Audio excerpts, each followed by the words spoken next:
Muy bien, pues nuevamente bienvenidos, saludos a todos, qué bueno que están aquí en esta transmisión.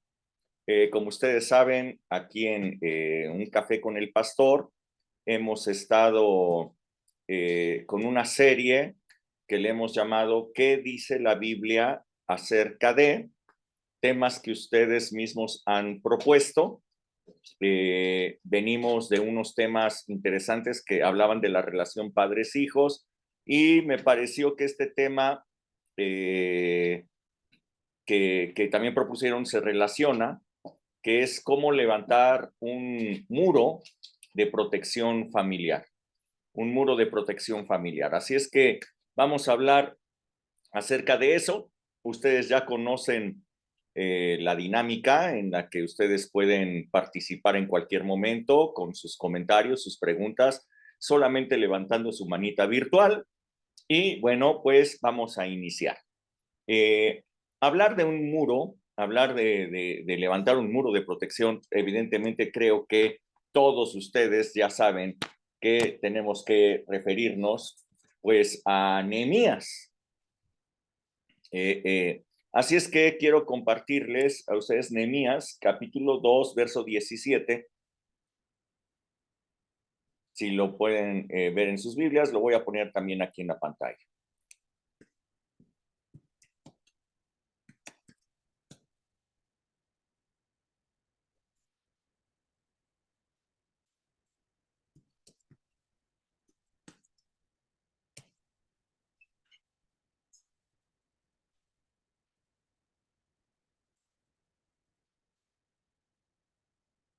Ah, Nehemías 2, 17, ahí lo pueden ver, ¿ok? Entonces dice la palabra de Dios, vosotros, les dije entonces, ustedes ven el mal en que estamos en Jerusalén, que está desierta, sus puertas consumidas por el fuego. Vengan y edifiquemos el muro de Jerusalén y no estemos más en oprobio. Entonces les declaré cómo la mano de mi Dios había sido buena sobre mí y asimismo las palabras que el rey me había dicho. Y dijeron, levantémonos y edifiquemos. Así esforzaron sus manos para bien, pero cuando lo oyeron Sanbalat Horonita, Tobías el siervo amonita y Gesem el árabe, hicieron escarnio de nosotros y nos despreciaron, diciendo, ¿qué es esto que están haciendo? Se rebelan contra el rey. Y en respuesta les dije, el Dios de los cielos, él nos prosperará. Y nosotros sus siervos nos levantaremos y edificaremos, porque nosotros no, porque ustedes no tienen parte ni derecho ni memoria en Jerusalén. Padre, muchísimas gracias por esta buena palabra que tú tienes para nosotros esta tarde, esta noche. Gracias, Señor, porque esta palabra yo sé que va a ser revelada al Espíritu, directamente desde tu Espíritu, de tal manera que podamos todos tener un muro de protección para nuestra familia, que podamos tomar esta palabra, creerla y empezar a construir este muro en el nombre de Jesús. Muchas gracias. Amén. Amén. Bien, esta palabra que les acabo de leer, en Nehemías, los voy a poner en el contexto histórico. Habían pasado ya más de 70 años en que la ciudad de Jerusalén había sido destruida.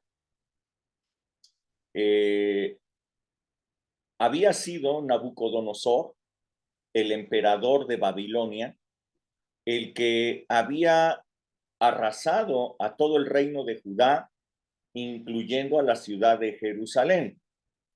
La ciudad de Jerusalén, como ustedes se pueden dar cuenta, habían derribado los muros que generaban esa protección para la ciudad, habían quemado sus puertas, habían destruido las casas y sobre todo el templo que había levantado Salomón muchos años atrás. Nabucodonosor llegó y lo destruyó y lo arrancó desde los cimientos, con la idea de que no quedara memoria de lo que había sido esa pues joya, esa gran obra que se había levantado en Jerusalén. Pero ya había también, al pasar estos 70 años, la palabra que había dado el profeta Jeremías de que ellos iban a estar en cautividad por 70 años ya se había cumplido. Entonces se había, había un nuevo imperio, que era el imperio medo-persa. Ellos habían derrotado a los babilonios, al imperio babilónico, y se habían apoderado de todo el imperio babilónico y lo habían expandido. El imperio medo-persa, el primer emperador de ese gran imperio fue Ciro. Él es el que derrotó al imperio babilónico, y Ciro dio la orden de que regresaran unos pocos a Jerusalén, unos pocos judíos, gobernados por Zorobabel. Envió a un sumo sacerdote que se llamaba Jesúa, y ellos dos, acompañados de una cantidad importante de personas, fueron a Jerusalén con un solo objetivo: reedificar el templo que había sido destruido. Ciro, dice la palabra, su espíritu fue despertado por Dios y él tuvo esta iniciativa de que el templo fuera nuevamente construido. De esa manera, Zorobabel y Jesúa fueron allá, y para este momento en el que estamos leyendo, el templo ya había sido reedificado y muchas casas también ya habían sido reedificadas en donde estaban viviendo toda la gente que había enviado Ciro, más aparte muchas otras personas que habían llegado allí de diferentes nacionalidades. Así es que Jerusalén ya no era una ciudad solamente de judíos, era una ciudad en donde había mucha gente de diferentes lugares, puesto que Jerusalén era parte de todo el imperio medo-persa. No eran independientes, sino que formaban parte de una de las provincias del imperio medo-persa. Es en este contexto que Nehemías era el coopero del rey. De ese momento, Artajerjes era el emperador del rey de los medos y los persas. Así es que cuando se enteró Nehemías de que Jerusalén aún estaba en esas condiciones terribles en que los muros estaban derribados y que las casas estaban aún derribadas, muchas de ellas, y las puertas estaban quemadas. Entonces, Nehemías empezó a llorar porque él recordaba los tiempos, él sabía que Jerusalén había sido una ciudad hermosa, y entonces le pidió al rey que pudiera ser enviado a Jerusalén para reconstruir sus murallas, las murallas de protección de la ciudad. Eh, Así es que después de esto, entonces llegó Nehemías a Jerusalén. Él había orado a Dios y le había pedido al rey que le diera permiso, y no solamente le dio permiso, sino que le dio todos los recursos que él necesitara para poder reconstruir nuevamente los muros que habían sido destruidos.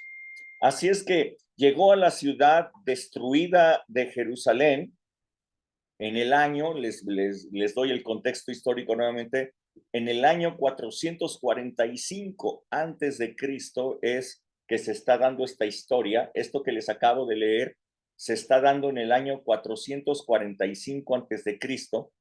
Y como ustedes pueden ver, había un ambiente, pues, de que nadie tenía interés en hacer algo diferente. Se habían acostumbrado a vivir como estaban viviendo, se habían acostumbrado a que la ciudad estuviera en terribles condiciones, a que no tuviera sus muros de protección, a que no tuviera sus puertas, a que pudieran entrar bandas armadas, asaltantes, que pudiera entrar todo, cualquier que quisiera entrar en la ciudad podía hacerlo y hacerles daño. Y se habían acostumbrado a ello. eh, eh, no había ningún plan de reconstrucción, nadie tenía interés en moverse para generar una protección para ellos y para sus familias. Y entonces Nehemías llega con ellos y les dice, vean, contemplen, estamos viviendo mal, les dijo, estamos viviendo con riesgos, con peligros. Miren el mal en el cual estamos viviendo, contémplenlo. La ciudad está desierta, los muros están tirados, las puertas fueron consumidas por el fuego. Y los anima y les dice, vamos, vamos a esforzarnos por reconstruir el muro, ponerle puertas nuevas y dejemos de estar en oprobio. Nehemías llegó con una visión diferente. Nehemías llegó con una visión para hacer algo que cambiara la situación de la ciudad de Jerusalén, que era espantosa. Así es que, bueno, ya habían construido el templo.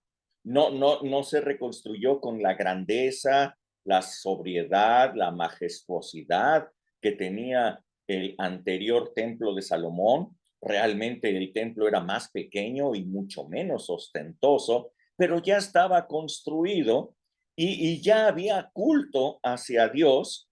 Ya nuevamente se estaban dando los holocaustos, los sacerdotes estaban trabajando dentro del templo, pero Dios no estaba satisfecho con que únicamente el templo estuviera ahí trabajando y todo. Él no estaba de acuerdo en que la ciudad en donde estaba viviendo el pueblo de Dios estuviera en esas condiciones. Así es que Nehemías había llegado con una visión diferente, una visión para hacer algo extraordinario. Así es que un muro, un muro es en aquellos tiempos lo que proporcionaba protección contra los enemigos, en contra de los ladrones, en contra de bandas armadas. Si no había muros, pues entonces cualquiera, como les digo, podría entrar. Eh, las puertas que se ponían en la ciudad estaban colocadas allí para que pudiera pasar bajo vigilancia la gente que ellos quisieran que pasara. Se cerraban durante la noche para evitar precisamente que pudieran entrar ladrones. Un muro era esencial si se quería tener seguridad, prosperidad, crecimiento en una ciudad. Y bueno, para que lo entendamos espiritualmente, yo puedo ver que hoy día muchísimos cristianos han visto cómo Jesús ha venido a construir en ellos un templo para Dios. Dice la palabra que hoy día nosotros somos el templo del Espíritu Santo. Es una construcción que hizo Jesús de tal manera que nosotros tengamos una gloria mayor incluso que lo que fue el templo de Salomón. Jesús nos ha convertido a nosotros en templos del Espíritu Santo, pero es necesario, así como en el pueblo de Dios ya estaba construido el templo, no había muros de protección. Yo quiero que ustedes vean que los muros de protección es algo que nosotros tenemos que construir. El sumo sacerdote Jesús, es el que construyó el templo, pero fue Nehemías y fue el pueblo animado por Nehemías quienes tuvieron que empezar a construir un muro, una muralla de protección. Dice la palabra de Dios que el enemigo que nosotros tenemos, el diablo, él quiere robarte, él quiere matarte, él quiere destruir tu vida cristiana que apenas ha comenzado o tu vida cristiana que ya lleva cierto tiempo. Él está interesado en esas tres cosas: robarte, matarte y destruirte. Justamente lo que se puede hacer cuando no hay un muro. Justamente lo que se puede hacer cuando no hay una protección. Así es que, bueno, el diablo estaría muy contento, estaría muy feliz si pudiera hacer todo lo que quisiera en tu contra sin que nadie se opusiera, sin que nadie le pusiera ningún impedimento. Él estaría feliz. Así es que hoy, como Nehemías, yo quiero animarte para que, si no lo has hecho, inicies una gran obra que sea levantar un muro de protección para ti y para tu familia. ¿Ok? Un muro de protección, y ahorita vamos a hablar más de ello espiritualmente, que pueda mantener fuera a el diablo en sus intentos de robarte, matarte o destruirte. Una muralla que le ponga límites y que no pueda él atravesarlos. Vamos a construir entonces un muro. ¿Cómo es esto de levantar una muralla? Bueno, les voy a ir dando algunos textos bíblicos para que ustedes puedan empezar a recibir esta parte, esta revelación de la palabra. Dice Proverbios 25, 28, si alguien lo puede leer.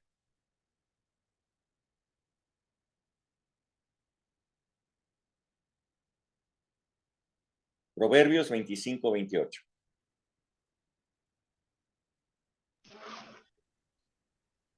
Como ciudad derribada y sin muro, es el hombre cuyo espíritu no tiene rienda.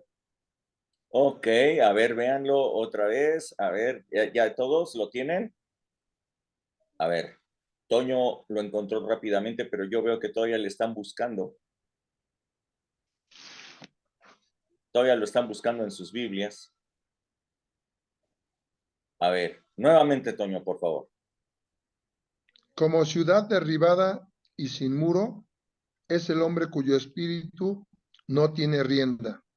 Ok, entonces la misma palabra de Dios, aquí no, yo no les estoy inventando, no les estoy tratando de decir a qué se refiere. La misma palabra de Dios nos lo dice.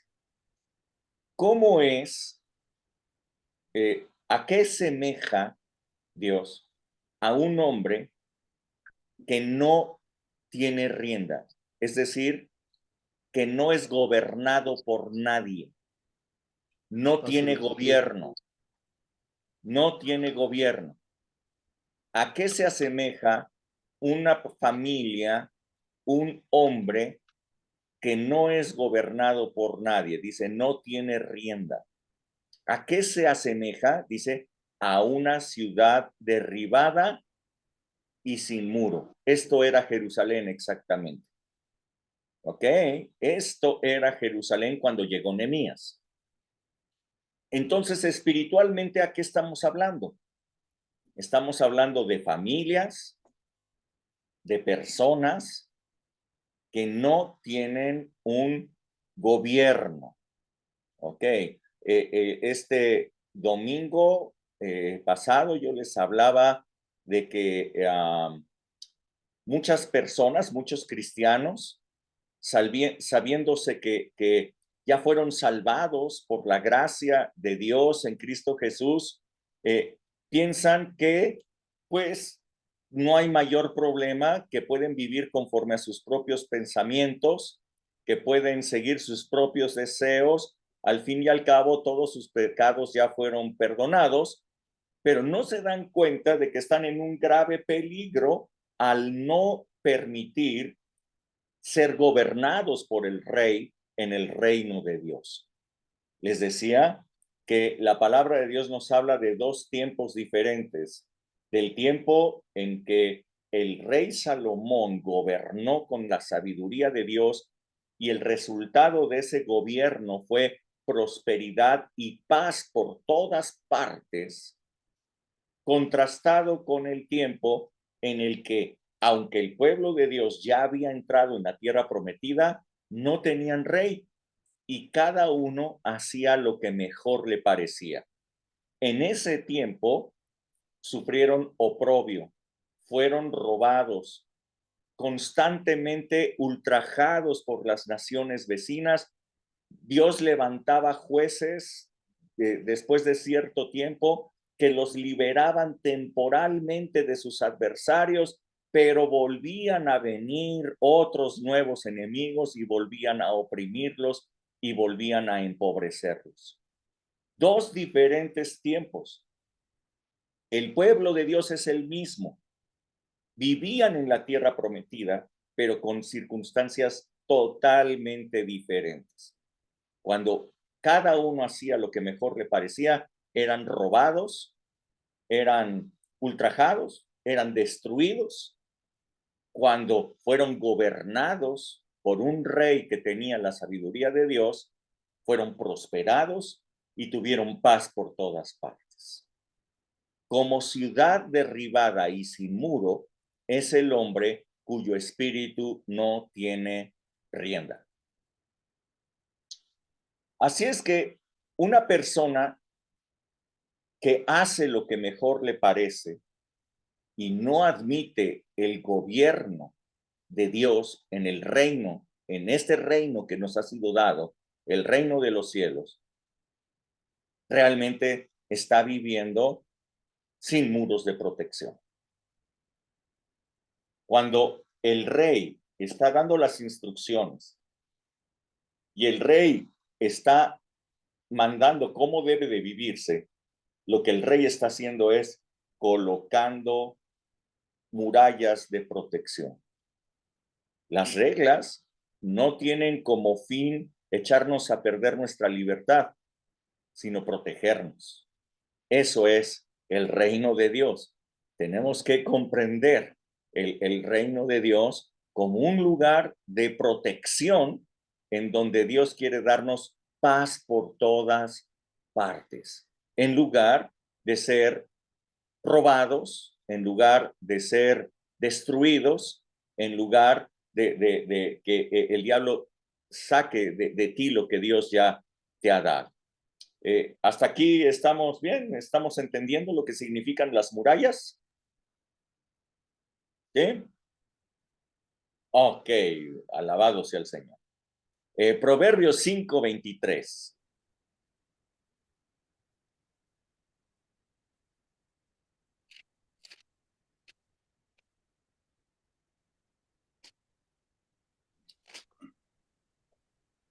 Él morirá por falta de corrección y errará por lo inmenso de su locura. Ok. ¿Recuerdan qué es lo que quiere hacer el diablo? Matar, robar y destruir. Matar, robar, destruir. Ok.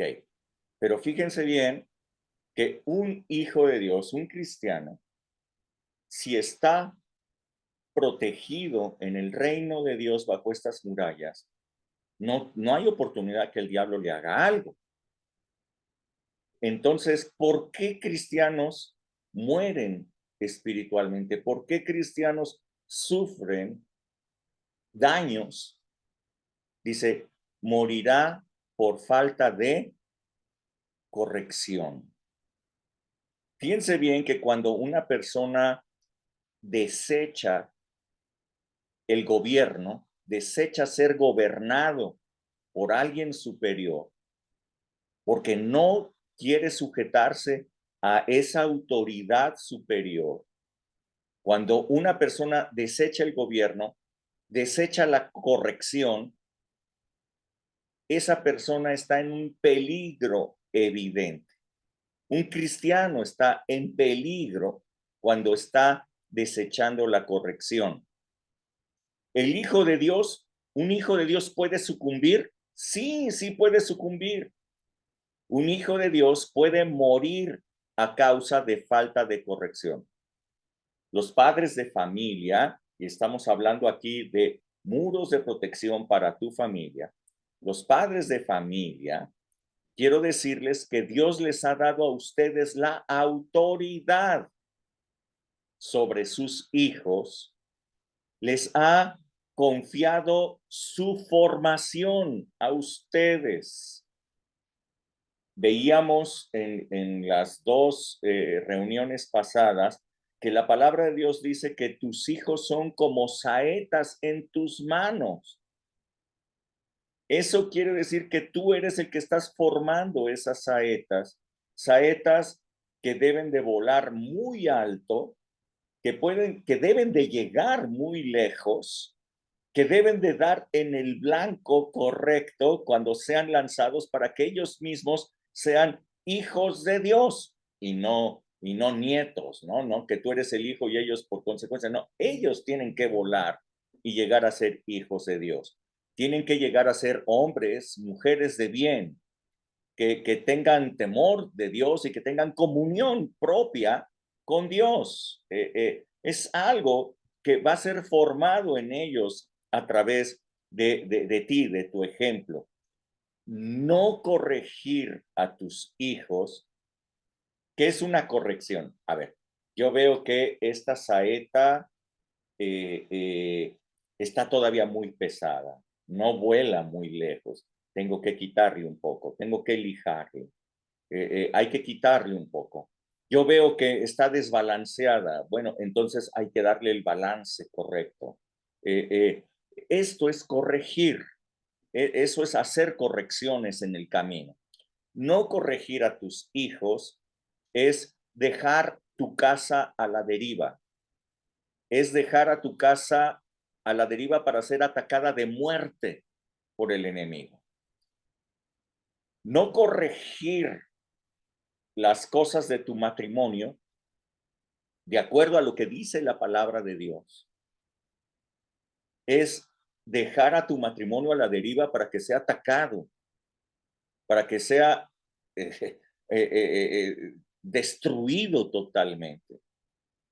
Jesús nos dio instrucciones muy claras. La palabra de Dios las tiene para la familia, para el matrimonio, de tal manera que si nosotros no corregimos nuestra forma de ser, la familia, nuestros hijos, entonces estamos en un grave riesgo. Es como una ciudad que está con sus muros derribados y no tiene puertas y el enemigo puede hacer lo que quiera. ¿Está bien? ¿Hasta aquí estamos bien? Ok. Isaías 5:13.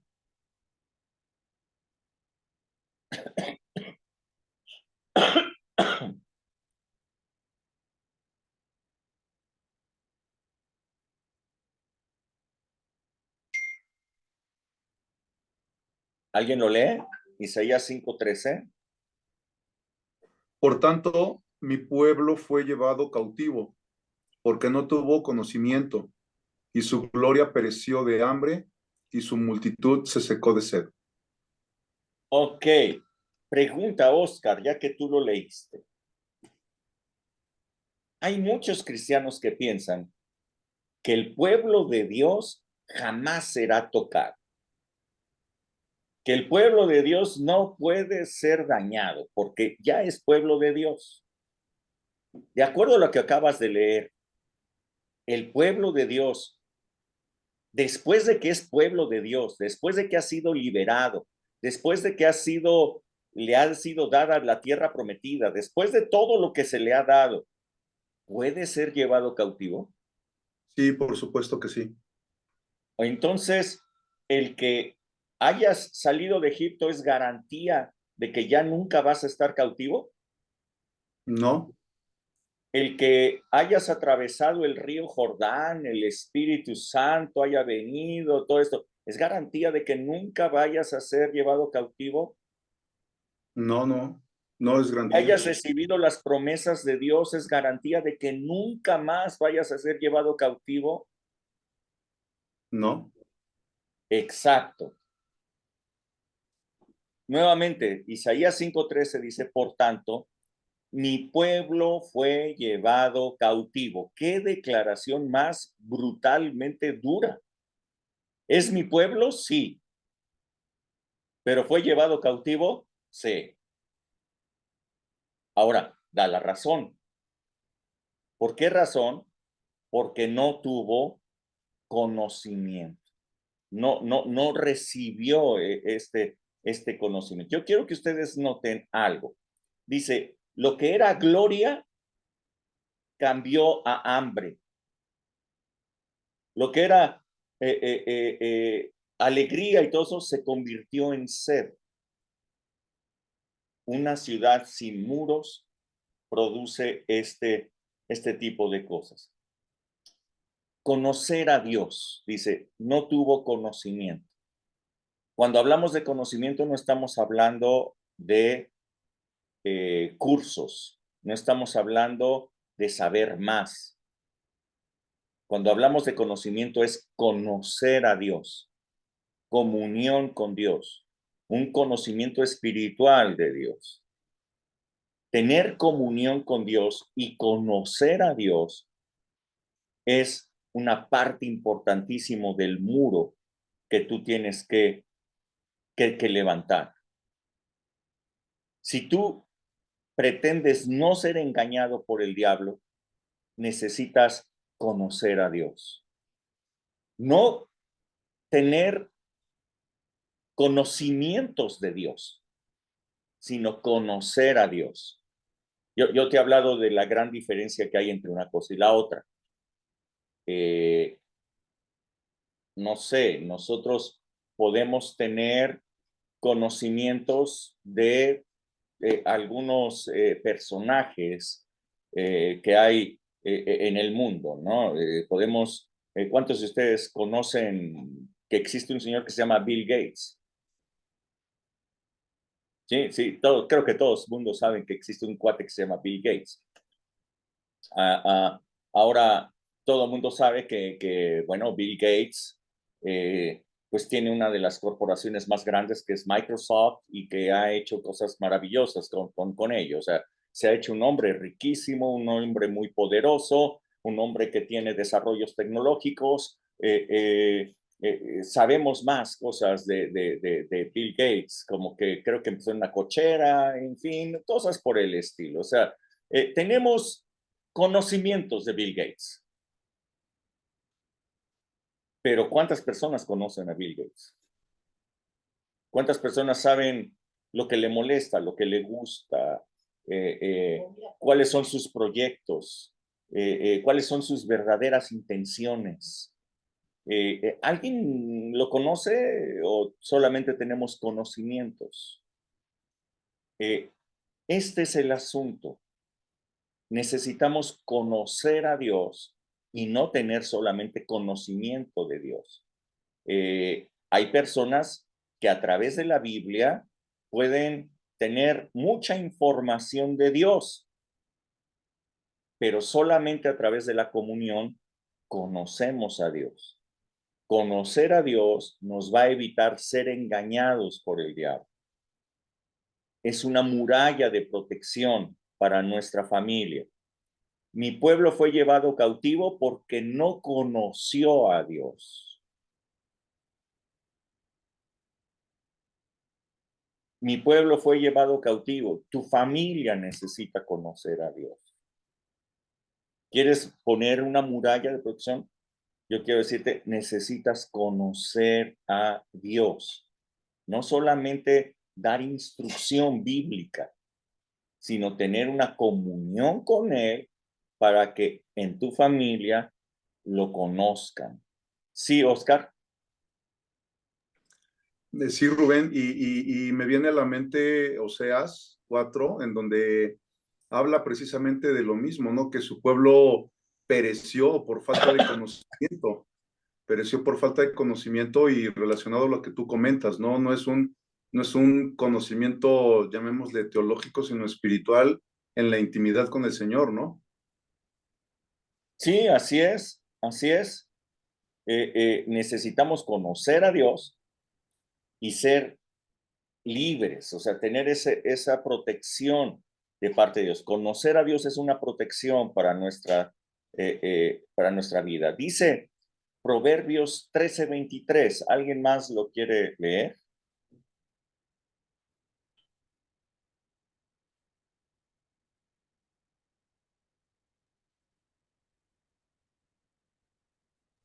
¿13:23? Ajá, por favor. En el barbecho de los pobres hay mucho pan, mas se pierde por falta de juicio. Ok. ¿Qué significa barbecho? ¿Saben qué es un barbecho? No. ¿Desperdicio? No. No. Es un campo que no se ha sembrado. ¿Ok? Barbecho es el campo que aún no se ha sembrado. O sea, en un campo tú tienes el campo ya sembrado y el campo todavía no sembrado. ¿Ok? ¿Cómo haces la diferencia entre el campo que ya fue sembrado y el campo que no fue sembrado? Bueno, se llama barbecho. ¿Ok? No necesariamente quiere decir que no se vaya a sembrar. Sin embargo, cuando todavía no se siembra, a ese campo se le llama barbecho. Bueno, dice aquí, en el barbecho de los pobres hay mucho pan. ¿Qué significa esto? Significa que hay mucha gente pobre que está en esa condición porque no ha trabajado lo que Dios le ha dado. No ha trabajado su tierra. No ha trabajado, no ha sembrado su tierra. No ha trabajado las cosas que Dios le ha dado, sus dones, sus talentos, sus virtudes. No las ha trabajado. Se ha quedado pensando en que, pues, si es hijo de Dios, pues va a tener toda la bendición de Dios. Piense bien algo importante, dice, ¿cuál es la causa de la pobreza? Dice que no se ha trabajado esto, lo que Dios les ha dado. Dice, tienen falta de juicio. Dice, falta de juicio. Un hijo de Dios ya es una persona bendita de Dios.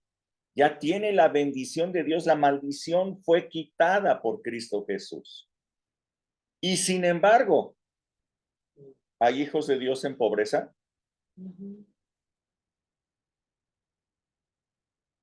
¿Cómo es que el diablo quiere verte a ti? ¿Te quiere ver rico o te quiere ver pobre? ¿Te quiere ver con abundancia o te quiere ver mal? Yo les pongo los dos ejemplos. Cuando el pueblo de Dios no tenía rey y cada quien hacía lo que mejor le parecía, vivían en la pobreza, robados. Pero cuando el pueblo de Dios tuvo un rey que los gobernó con la sabiduría de Dios, tuvieron paz por todas partes y prosperidad por todas partes. Acá nos dice la palabra que hay personas, cristianos, pobres. Y esa pobreza se debe a su falta de juicio. ¿Mm? Quiero que entiendan, la pobreza no es el resultado de la falta de ingresos. La bendición de Dios siempre nos va a dar más ingresos.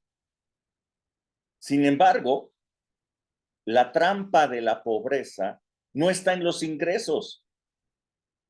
¿Ya se dieron cuenta? Ahí no está. El problema es la falta de juicio. La falta de juicio. La falta de juicio. Ahora, ¿cómo levanto una muralla de protección en contra de la pobreza? Necesito juicio, tener buen juicio, sabiduría de parte de Dios. Necesito trabajar lo que Dios me ha dado. No puedo trabajar lo que Dios no me ha dado, pero sí puedo trabajar lo que Dios sí me ha dado. Si tienes virtudes, si tienes talentos, si tienes cosas que Dios ha escrito en ti, trabájalas. Allí está el futuro, ahí está tu protección para ti y para tu familia. Esto es juicio, juicio. Si un hijo de Dios deja un espacio de su tierra sin trabajar, ese cristiano va a vivir en pobreza.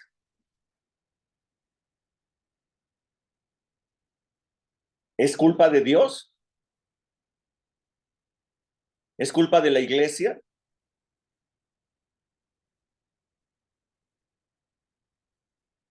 ¿Por qué está viviendo en pobreza? Porque hace lo que mejor le parece. Y entonces dice, no, pues yo con que trabaje aquí poquito, soy un bendito de Dios, me va a caer del cielo. Me va a caer del cielo todo.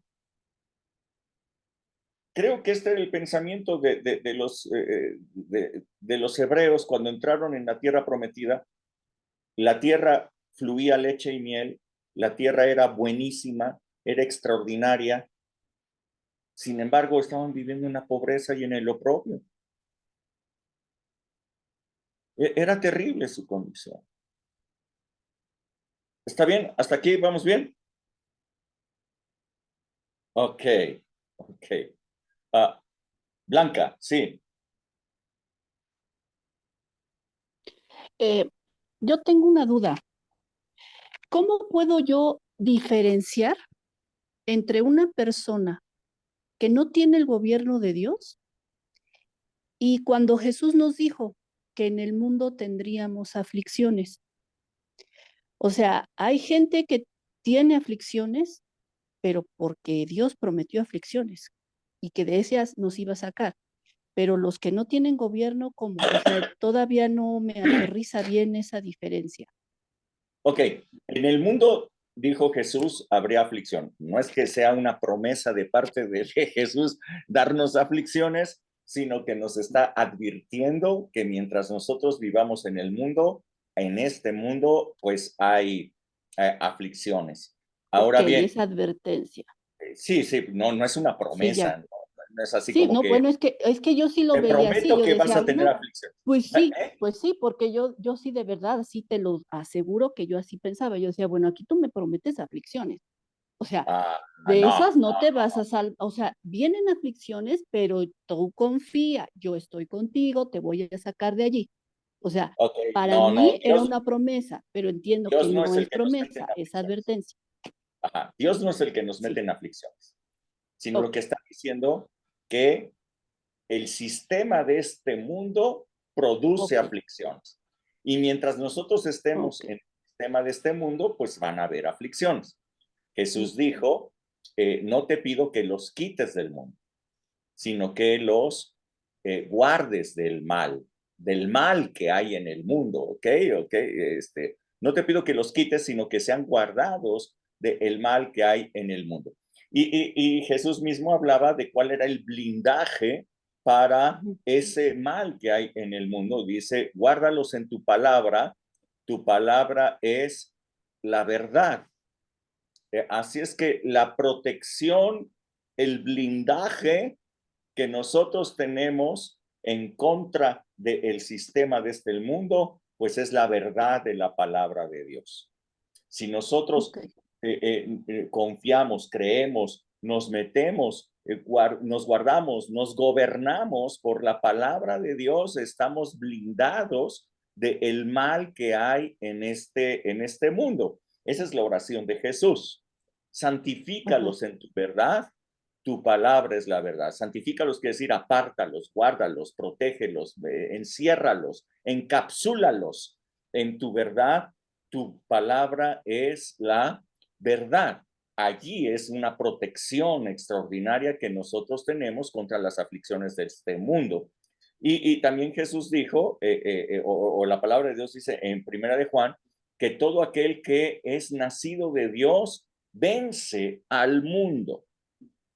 Está por encima de este mundo, pasa por arriba de las aflicciones de este mundo. Yo quiero que ustedes vean este ejemplo que les voy a dar, que es un ejemplo muy claro. En el Antiguo Testamento, ustedes pueden ver a Moisés, que tiene enfrente el mar y está con todo su pueblo ahí atorado. Y entonces Dios le dice, no es necesario que estés reclamando y quejándote, no es necesario que clames, por el contrario, empieza a marchar, ve hacia adelante, corre, anda. Y Moisés dice, pero enfrente está el mar, anda, camina. Y empieza a caminar y entonces el mar empieza a retroceder, se abre el mar y todo el pueblo pasa por el fondo y pasan hacia el otro lado, un milagro absoluto, impresionante, maravilloso. Dios abrió el mar para que ellos pudieran pasar por el fondo. Esto es una cosa inusitada.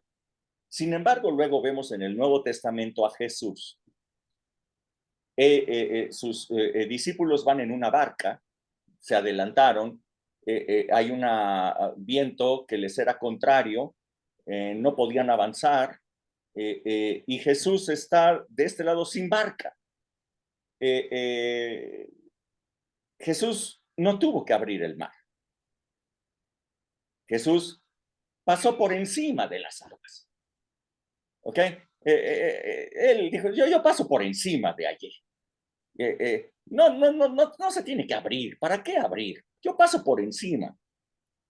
Quiero que entendamos grandes diferencias en esto, ¿no? Hay personas que siguen pensando en que el mundo tiene que retroceder para que nosotros podamos vivir en paz. Pero Jesús nos enseñó que el mundo no tiene que retroceder para que nosotros vivamos en paz. Podemos caminar por encima de esas circunstancias. Podemos pasar por encima de todo ello. Todo aquel que es nacido de Dios vence al mundo. Y esta es la victoria que ha vencido al mundo, nuestra fe. Entonces, ahí tienes tú, ¿qué es ser gobernado? ¿Qué es estar bajo el gobierno del reino de Dios? ¿Cómo es que nosotros podemos ser gobernados? Bueno, nosotros podemos pasar por encima de toda circunstancia que hay en este mundo si estamos en el reino de Dios. El hijo pródigo dijo, no sé cómo le haga mi papá, pero en su casa hasta los siervos tienen abundancia de pan. Aún y las circunstancias que hay en el mundo, aún y cuando hay hambre encima del mundo, en la casa de mi padre hasta los siervos tienen abundancia de pan. Algo hace diferente. Sí, lo estamos entendiendo. Esto es estar bajo el reino. Esto es estar bajo la autoridad del reino. Esto es lo que produce no estar padeciendo hambre, no estar padeciendo el barbecho de los pobres, no estar muriendo por falta de entendimiento, no es ser llevados cautivos porque no tenemos conocimiento, no es morir por falta de corrección, como hemos venido viendo, sino estar en el reino gobernados por el Señor.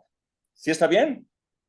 Sí, ya entendí, Rubén, gracias. Sí, tenía que ver esa diferencia. Me era muy importante ver la diferencia. Ok, perfecto. Gracias. Excelente. Bien, ahora,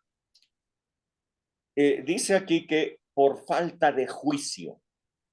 El juicio es muy importante, sabiduría es muy importante para poder vivir. La sabiduría es una muralla de protección alrededor de nosotros que tenemos que levantar. Una familia que no tiene buen juicio, pues está vulnerable para ser atacada por el diablo. Ahora, Dios tiene todo lo que nosotros necesitamos. Dice Salmo 34 del 8 al 10, por favor.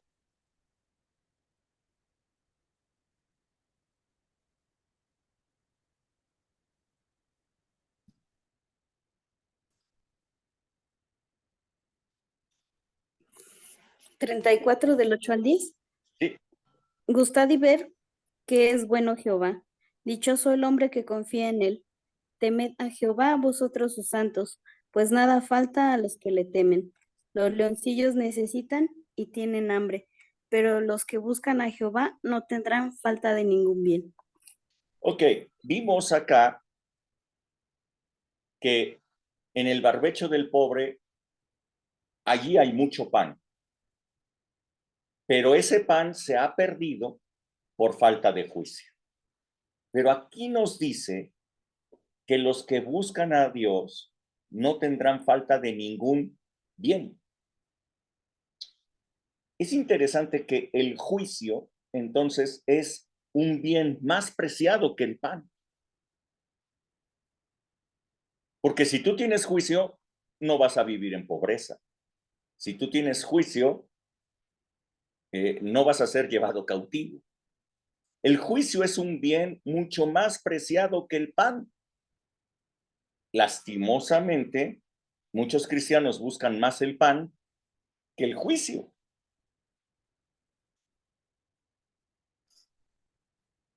Buscan más el bien material que el juicio, siendo que el juicio es lo que les proveería de los bienes materiales. Pero aquí dice que nada le falta a los que le temen a Dios y que todos los que buscan a Jehová no tendrán falta de ningún bien, incluyendo el juicio. Juicio es un bien que no debe faltar en tu casa. Juicio es un bien que no debe faltar en tu familia si tú quieres tener un matrimonio en armonía, sólido, estable, prosperidad en tu casa, hijos bien formados, juicio, sabiduría de parte de Dios. Y entonces dice Santiago 1:5, si alguien lo puede leer.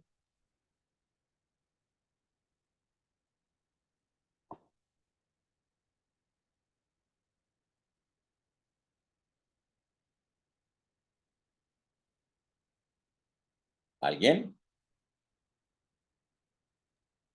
Dice, y si alguno de ustedes tiene falta de sabiduría, pídala a Dios, el cual da a todos abundantemente y sin reproche, y le será dada. Ok, entonces, ¿te falta juicio? No estás tomando las decisiones correctas, estás dejando de trabajar muchas cosas que Dios te ha dado, no están bien formados tus hijos, estás viendo que son robados, estás viendo que el diablo tiene entrada libre en tu casa y que te está golpeando por todas partes, tu matrimonio, tus hijos. El diablo ya es cliente frecuente de tu casa. Si estás viendo esto, dice, bueno, pues si te hace falta sabiduría, pídesela a Dios. Y no dudes que te va a dar, y no solamente sabiduría que tú necesitas, sino te puede dar en abundancia, sabiduría abundante y sin reproche. Él te va a dar en abundancia porque todos los que buscan a Dios no tendrán falta de ningún bien. Busca a Dios.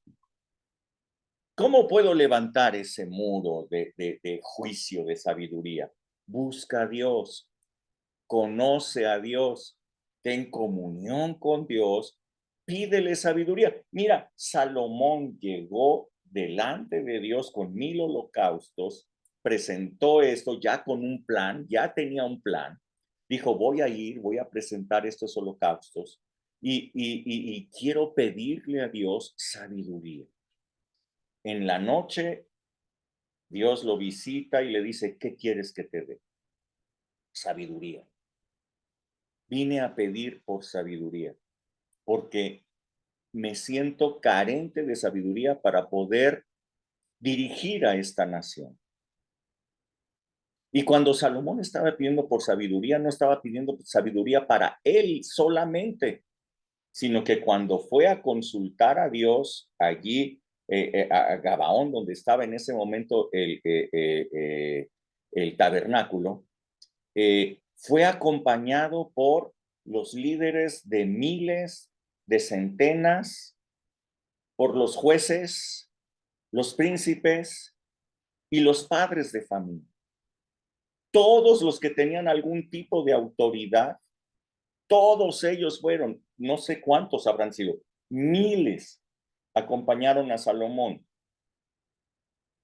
Y cuando Salomón pide sabiduría, no la estaba pidiendo para él solamente, la estaba pidiendo para todos los que estaban en autoridad. ¿Te das cuenta de cómo es que se produjo la edad de oro del pueblo de Israel? Una sabiduría extraordinaria. Ahora, si Salomón fue y pidió sabiduría y sabiduría le fue dada, ¿por qué no piensas que tú lo puedes hacer? ¿Por qué tú no? Esto es construir un muro de protección para tu casa. Sabiduría, conocimiento de Dios.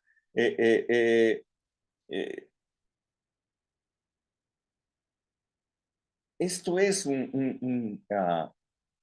una muralla que tú puedes estar construyendo. ¿Está bien?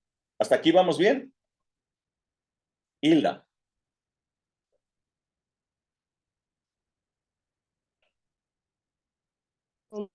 Es un poco como lo que dice en Mateo 7:24, ¿no? Cualquiera pues que oye estas palabras y las hace, le compararé a un hombre prudente que edificó su casa sobre la roca. Correcto, sí, así es. O sea, es estar bajo el gobierno, ¿no? Bajo el gobierno del rey, bajo el gobierno de Dios. Este es el reino de los cielos. El reino de los cielos tiene un rey. Eso es lo que dijo Jesús. Cualquiera que escucha estas palabras y si las hace, le compararé con un hombre que edificó su casa sobre la roca. Azotaron los vientos, azotaron las olas, azotaron los ríos contra él, igual que lo hicieron contra todas las demás casas, pero la suya no cayó porque estaba fundada sobre la roca. Sí, Sí. así es, así es. Es lo que les estoy diciendo. Pueden haber vientos, pueden haber problemas, pero Jesús decidió caminar por encima del agua. No se abrió el lago para que Jesús caminara en seco. Él pasó por encima. Esto es el reino de Dios. Esta es la gran diferencia entre el reino de Dios y en el Antiguo Testamento, Dios obrando a favor de los hombres. Sí, Goyita. Y ahí se vería la diferencia que quería ver Blanca, ¿no? Del otro que edificó sobre la arena, que aparentemente estaba igual que estaba edificando sobre la roca, pero cuando vinieron los problemas, ahí se notó que no estaba siendo gobernado por Dios, porque estaba Dios haciendo se lo que cayó. quería. Fue grande ¿Verdad? su ruina, dice la palabra. Fue grande su ruina. ¿Por qué? Pues porque ya había tenido algo, ya había edificado algo, pero todo se cayó. Todo se cayó. Un hijo de Dios puede ser llevado cautivo, sí, ¿Un hijo de Dios puede ser robado? Sí. ¿Un hijo de Dios le puede ir muy mal? Sí, sí, no tiene la protección debida. Ujú. Es lo que les decía Nehemías. Hey, por favor, despierten. Vean en qué circunstancias estamos viviendo. No podemos permanecer así. Y los animó a todos. Y todos dijeron, sí, vamos a edificar. Vamos a levantarnos y vamos a edificar este muro. Yo hoy los animo, ¿no? Hoy los animo. Todos tenemos que edificar un muro de protección alrededor de nosotros a través de la fe, a través de la palabra de Dios. Les decía, bueno, ¿cuál es ese blindaje que Jesús habla? La palabra de Dios es el blindaje. Santifícalos en tu verdad. Tu palabra es la verdad. ¿Bien? ¿Hasta aquí bien?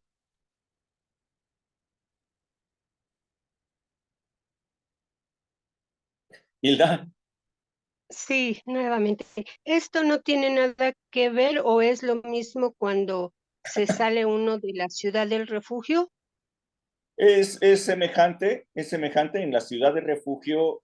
Si tú estás adentro, tú tienes la protección, pero aquella persona que se salía de la ciudad de refugio, pues el enemigo, el vengador de la sangre, le llama la palabra, podía matar a la persona, ¿no? Para que todos entiendan de lo que está hablando Hilda. En el Antiguo Testamento, en la ley, Dios establece que habrían 13 ciudades de refugio dispersadas en todo el territorio que iba a comprender Israel una vez que hubieran tomado la tierra prometida. Esas ciudades de refugio servirían para que una persona que hubiera cometido un homicidio involuntario pudiera correr y refugiarse dentro de las ciudades estas, de tal manera que el vengador no pudiera matarlo. De acuerdo a la ley, decía que ojo por ojo, diente por diente, muerto por muerto. ¿Ok? Entonces, si una persona había matado a otra y yo era pariente de esa persona, yo podía matar a su asesino y yo sería sin culpa, porque la ley lo decía así, ojo por ojo, diente por diente. De tal manera que entonces una persona que había cometido un homicidio involuntario estaba en peligro, podía ser asesinado de un momento a otro y sin culpa. Así es que esa persona tenía que huir y resguardarse en una ciudad de refugio. Mientras esa persona estuviera dentro de la ciudad de refugio, el vengador no podía hacer nada en contra suyo. ¿Ok? Esto decía la ley de Moisés.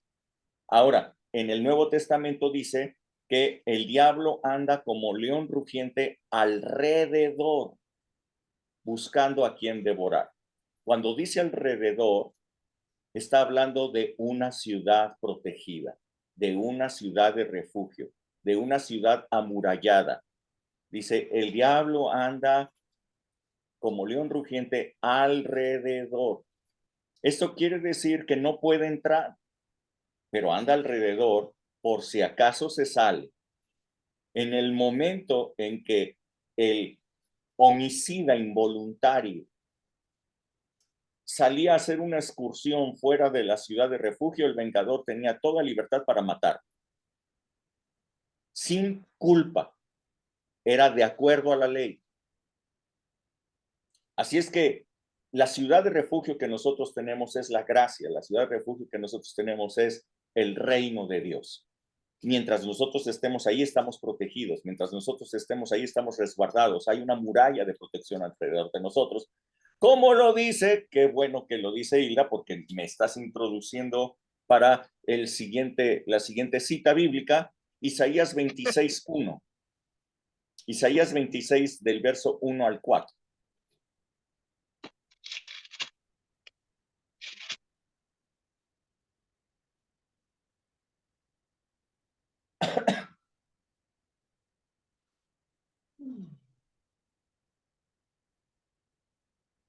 ¿Alguien? Yo. En aquel día Dice, cantará. Adelante. no, adelante, amiga. Yo ya leí. En aquel día cantarán este cántico en tierra de Judá. Fuerte ciudad tenemos, salvación puso Dios por muros y antemuro. Abrid las puertas y entrará gente justa, guardadora de verdades. Tú guardarás en completa paz aquel cuyo pensamiento en ti persevera, porque en ti ha confiado. Confiad en Jehová perpetuamente, porque en Jehová el Señor está la fortaleza de los siglos. Ok, miren bien, justamente de lo que estaba hablando Hilda, las ciudades de refugio. Ok,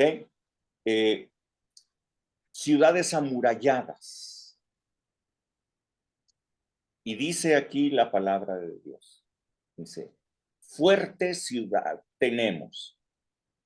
Salvación puso Dios por muros y antemuros. O sea, nosotros, el reino de los cielos es una ciudad que tiene muro y antemuro. El reino de los cielos tiene esas murallas que es la salvación a través de Cristo Jesús. Y dice aquí que se abran las puertas de esta ciudad porque allí va a entrar la gente justa. Hemos sido justificados a través de la obra de Cristo Jesús. Dice, guardadora de verdades. La palabra de Dios es la verdad. La palabra de Dios es la verdad. Fuerte ciudad tenemos. Ahora, fíjense bien lo que dice el verso 3. Dice el verso 3. Tú guardarás en completa paz. ¿Recuerdan el reino de Salomón cómo fue? ¿Cuál era la característica del reino de Salomón? ¿Lo recuerdan? Paz por todas partes. Eso es lo que definió al reino de Salomón, paz por todas partes, lo cual le dio prosperidad, riquezas, construcción, edificación, todo. No se puede edificar en tiempos de guerra, se edifica en tiempos de paz.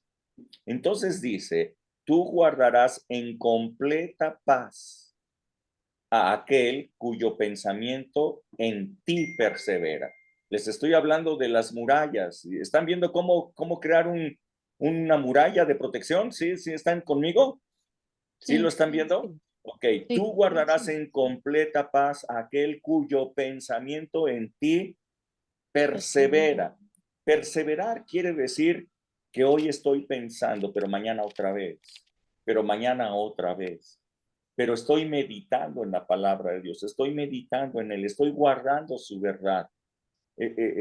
Estoy perseverando, no es algo que se va, no es una moda que de repente se evapora, se va. En el Mundial de Fútbol de repente genera una grande expectación por un mes, pero después se va. Hay eventos que generan mucha expectación, pero después se olvidan. Aquí dice que la gente que va a permanecer en completa paz no es gente que tenga un boom de buscar a Dios. No, es una persona que persevera, que siempre está allí pensando, sus pensamientos están en la palabra de Dios porque en Él ha confiado. El verso 4 dice, confíen en el Señor perpetuamente. Esto quiere decir, no cuando las cosas van bien o no solamente cuando las cosas van mal, sino confíen en Dios en todo tiempo. Confíen en Dios bajo cualquier circunstancia, confíen en Dios, porque en el Señor está la fortaleza de los siglos. Ahora, como ustedes se dan cuenta de la porción por donde nosotros empezamos, construir un muro a través de la fe tiene mucha oposición. Hay oposición para que tú generes ese muro. El diablo sabe que si tú generas, si tú edificas ese muro, pues él se queda fuera. ¿Ok? Entonces va a tratar de hacer todo lo posible para evitar que esa muralla pueda ser construida. En esta historia que empezamos a leer, ustedes se dan cuenta que dentro de la ciudad estaba gente que no era judía, gente que no era descendiente de Abraham, pero estaban viviendo dentro de Jerusalén, los cuales empezaron a presentar oposición. Sanbalat horonita, Tobías amonita y Gesem el árabe.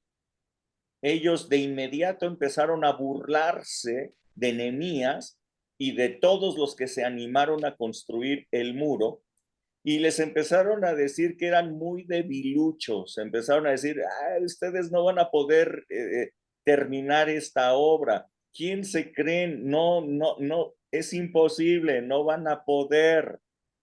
Yo quiero decirles que dentro de la familia muchas veces ustedes se van a encontrar con la oposición. ¿Ok? La oposición vive en casa. De repente tú estás hablando de metas grandes en el Señor y de repente la misma familia te dice, no, hombre, ¿cómo crees? No has logrado antes cosas, ahora tampoco las vas a lograr. No es tan fácil, no vas a poder, eres muy debilucho, en fin, o sea, mira las circunstancias, mira lo que está pasando, van a intentar desanimarte. Eso va a ocurrir. El enemigo, como en este caso, Sanbalat, Tobías y Gesem, vivían en casa, estaban adentro, ¿ok? No te desanimes, porque dentro de la familia, aún incluso dentro de la misma congregación, hay gente que te puede estar diciendo, no, hombre, o sea, no vas a lograr hacer estas cosas que tú te estás proponiendo. Así es que no te molestes por ello, sino que más bien sigue adelante. Mira lo que hicieron aquí. Nehemías 4, verso 1 hasta el 3, por favor. Miren bien lo que estaban haciendo estos opositores. Ok, dice, cuando oyó Sanbalat que nosotros edificábamos el muro, se enojó y se enfureció en gran manera e hizo escarnio de los judíos. Y habló delante de sus hermanos y del ejército de Samaria y dijo, ¿qué hacen estos débiles judíos? ¿Se les permitirá volver a ofrecer sus sacrificios? ¿Acabarán en un día? ¿Resucitarán de los montones del polvo las piedras que fueron quemadas? Y estaba junto a él Tobías amonita, el cual dijo, lo que ellos edifican del muro de piedra, si subiere una zorra, lo derribará. Así es que, hasta ahí, gracias, Blanquita, hasta ahí. Nada. Fíjense que, ¿qué es lo que ellos estaban furiosos? ¿Ok? El enemigo se pone furioso de que tú empieces a edificar una muralla de protección para tu familia. El enemigo se va a poner furioso. ¿Cómo se manifiesta esto? Bueno, empiezan a atacar tus debilidades.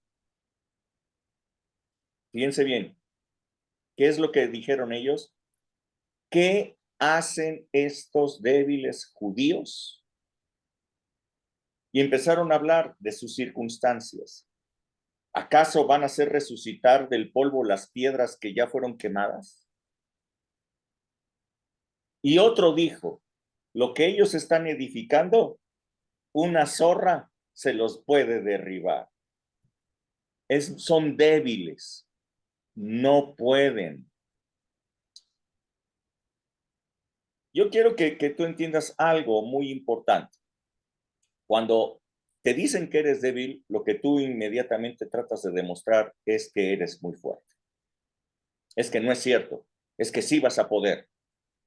Es que sí tienes las credenciales, sí tienes el poder, sí tienes todo. La verdad es que si el enemigo está hablando de tus debilidades es porque eres débil. Los judíos eran débiles. Realmente era imposible que ellos lograran hacer lo que estaban haciendo si no era que Dios estaba con ellos. Era imposible. Que el enemigo hable de tus debilidades, que tus hijos hablen de tus debilidades, que tu esposa o tu esposo te hable de tus debilidades y te diga que no vas a poder. No te sientas mal.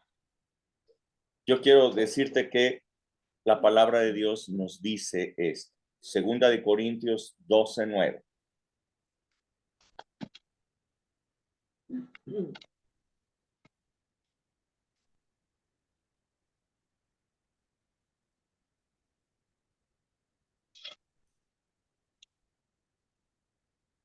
Somebody? Y me ha dicho, bástate mi gracia, porque mi poder se perfecciona en la debilidad. Por tanto, de buena gana me gloriaré más bien en mis debilidades, para que repose sobre mí el poder de Cristo. Sí, o sea, que tú trates de decir no es cierto, que tú trates de justificarte a ti mismo y decir no, no, ahora sí lo voy a hacer, es que ahora sí puedo, no lo vas a hacer. O sea, realmente el pueblo de Dios era débil, nosotros somos débiles. Pero hay algo que nos dice la palabra de Dios. Bástate mi gracia. La gracia de Dios es bastante, es inmensa, es abundante. Bástate mi gracia, porque mi poder va a perfeccionarse en tu debilidad. Si tú persistes en buscar a Dios, si tú persistes en pedir sabiduría, si tú persistes en conocer a Dios, si tú persistes en la comunión, si tú persistes en estar edificando esta muralla de protección para tu familia, el Señor se va a perfeccionar en tus debilidades. ¿Eres débil? Sí. ¿Para qué tapar el sol con un dedo? O sea, ¿soy débil? Sí. Pero es que no voy a construir el muro a partir de mis debilidades. Voy a construir el muro a partir del poder de Dios. A partir de ese poder es que yo voy a construir. Como les decía, no se va a abrir el mar para mí. ¿Ok? No se va a abrir el mar para mí. Voy a caminar encima de las aguas. No necesito que los problemas desaparezcan para que yo camine y avance. Paso por encima de los problemas. Paso por encima de las adversidades. Esto es lo que Jesús me enseñó. Su poder se perfecciona en mi debilidad. Por tanto, dice, de buena gana voy a gloriarme más bien en mis debilidades. Porque gracias a Dios que tengo debilidades, gracias a ello, su poder va a ser visto en mi vida. Su poder va a reposar sobre mí. Voy a construir una muralla, no a partir de mis debilidades, sino a partir de la fortaleza del poder de Dios. Ok, le vamos a dejar hasta aquí, ya son 9:30. Voy a continuar la próxima semana con este tema. ¿Alguna pregunta, algún comentario que tengan ustedes?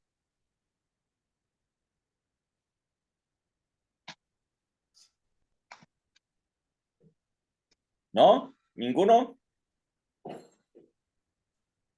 ¿Seguros?